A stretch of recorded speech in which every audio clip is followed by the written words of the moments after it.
আমি মঞ্চকে নামিয়ে দিয়েছি।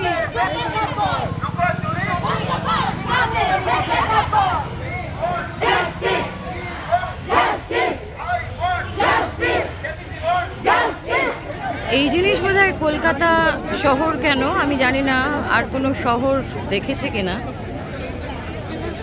এটা একটা ইতিহাসের সাক্ষী হয়ে রইলাম আমরা সবাই।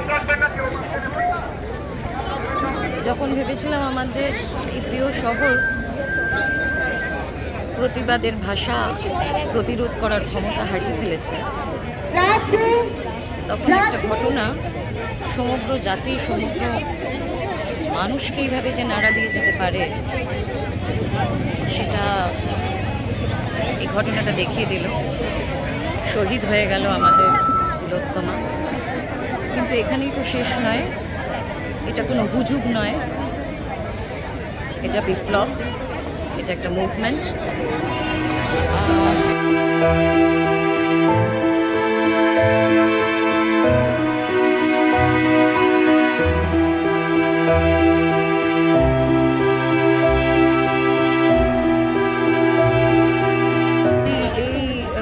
লড়াই চলতে থাকবে।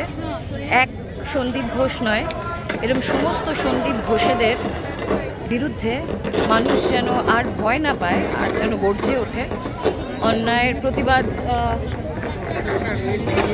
এটা না, এটা কি জানেন তো, অনেকে মিলে যেহেতু করেছে, এটা একটা মনে করছে এটা একটা শেয়ার্ড রেসপন্সিবিলিটি। এটার জন্য পুরো আমি একার দায়ী নই, এটা একটা শেয়ার্ড রেসপন্সিবিলিটি, এটা মনে করছে না। And this is not about the ধর্ষণ, it's not about the sexual act, this is about the control. এটা about taking control, taking power. সুতরাং এই পাওয়ার আর এদেরকে দেওয়া যাবে না। অন্যায় দেখলে তার প্রতিবাদ করতে হবে, প্রতিবাদ করতে হবে, আর ভয় পাওয়ার জায়গা নেই। আমরা গণতান্ত্রিক একটা রাজ্যে, একটা দেশে বাস করি, কোনো রাজতন্ত্র নারীতন্ত্র রানীতন্ত্র নয়। সুতরাং ওই তাসের দেশের মতো সব, হ্যাঁ, কবে রবীন্দ্রনাথ লিখে দিয়েছেন। সুতরাং অন্যায় দেখলে প্রতিবাদ করবেন, গলার স্বর একদম জোরালো করে।